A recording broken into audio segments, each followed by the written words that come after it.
Good morning students आज moral value में हम लेसन 7 को रीड करेंगे। ओके हमारे लेसन का नेम क्या है? A good deed. ठीक है, एक अच्छा काम। चलिए हम इस स्टोरी को स्टार्ट करते हैं। रीडिंग आपको कैसे करनी है ये हमने आपको पहले भी बताया है कि आप पेंसिल या अपनी फिंगर को रख कर रीड करेंगे। ठीक है, और सारे बच्चे इसको ध्यान से पढ़ेंगे। Pam and Eric lived with their parents in a village by the seaside. ठीक है, पाम एंड एरिक जो थे अपने पेरेंट्स के संग विलेज में सी साइड पर रहते थे। ठीक है, they often went and played on the sea shore. वे प्रायः कहाँ जाते थे? खेलने भी जाते थे सी शोर में। ठीक है, जो समुद्र का किनारा था वहाँ पर वो खेलने भी जाते थे। One day Pam and Eric wore their swim suits and went to splash in the big waves at high tide। एक दिन पाम और एरिक जो थे उन्होंने अपना स्विम सूट पहना और वो वहाँ पर गए। कहाँ गए? जहाँ पर बिग वेव्स, जो बड़ी बड़ी लहरें थीं वहाँ पर ऊंची जो उठ रही थी समुद्र में, वहाँ पर गए। दे वर गुड स्विमर्स, वो अच्छे स्विमर्स भी थे। स्विमर समझते हैं ना, जो अच्छे तैराक, अच्छे तैरने वाले होते हैं। But they did not go far out into the sea, लेकिन वो सी में कभी दूर नहीं जाते थे, समुद्र में कभी दूर नहीं जाते थे। After a while they saw a seagull, उसके बाद वहाँ पर उन्होंने एक सीगुल देखा। फ्लाइंग लो, जो नीचे उड़ रहा था। It flu around them it circles, वो कहाँ पर उड़ रहा था? उन्हीं के चारों ओर गोल गोल घेरे में उड़ रहा था। Cawing as though it was trying to tell them something, और वो काउंग कॉइंग कर रहा था। उनको ऐसा लग रहा था जैसे वो कोशिश कर रहा था उनसे कुछ कहने की, क्योंकि वो उन्हीं के चारों ओर घूम रहा था। ठीक है, For a while, full stop, the seagull kept flying over them, वो जो था उनके ऊपर उड़ रहा था। And then went to and sat on a heap of pebbles nearby, तो उन्होंने क्या किया? वहाँ पर एक पास में कंकड़ का ढेर था, वो लोग वहाँ पर जाके उसके पास बैठ गए।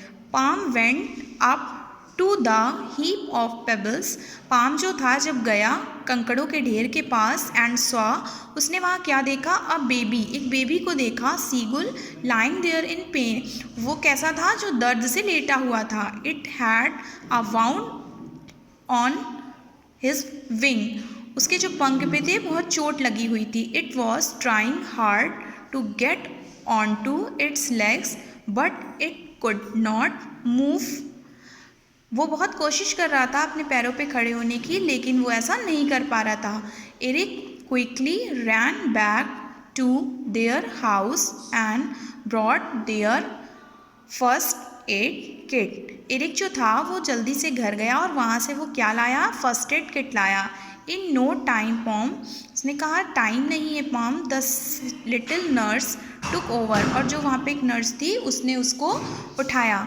She gentle lifted the little bird and examined its wings, उसको उठाया और उसके जो विंग्स थे उसको देखा। She cleaned the wound with some savlon and put some ointment on it, और उसने क्या किया? सेवलॉन से उसके घाव को साफ किया और उस पर ऑइंटमेंट लगाया। देन शी बैंडेड इट लाइटली, और उसको हल्का सा बैंडेज लगाया, उसके पट्टी करी। द बेबी सी गुल बिगेन टू फील बेटर, वो फिर से जो बेबी था बेटर फील करने लगा, अच्छा फील करने लगा। जब उसके पाउंड, जो उसके घाव थे उस पर जब दवा लग गई तो वो बेटर फील करने लगा। Pom put it on the ground and it started moving about slowly, उसने उसको वहाँ से उठाया और वो धीरे धीरे चलने लगा। द मदर सी गुल फ्ल्यू डाउन, उसकी जो माँ थी वो नीचे उड़ती हुई आई। पिक्ड अप, उसे उठाया हर बेबी, उसने अपने बेबी को। एंड फ्ल्यू अवे, और वो वहाँ से उड़ गई। Pam and Eric happily watched the two till they were out of sight, Pam और एरिक जो थे वो देख कर ये खुश होते रहे तब तक जब तक वो वहाँ से गए। The children were happy that they had done their good deed for the day। जो चिल्ड्रन थे वो बहुत खुश थे। क्यों खुश थे? क्योंकि उन्होंने उस दिन बहुत अच्छा काम किया था। इफ़ यू लुक अराउंड, अगर आप किसी को अपने आसपास देखें, यू विल ऑलवेज फाइंड, अगर आप किसी को ऐसा पाते हैं, someone who may be in need of a little help, जिसको आपकी मदद की ज़रूरत है, don't lose the opportunity to do whatever you can to help। तो आप कभी भी इस अवसर को मत खोइए अगर आप किसी की हेल्प कर सकते हैं, ठीक है। मतलब आपको लगता है अगर कि आपके आसपास कोई ऐसा है जिसको आपकी मदद की ज़रूरत है तो आपको उसकी मदद ज़रूर करनी चाहिए, ठीक है।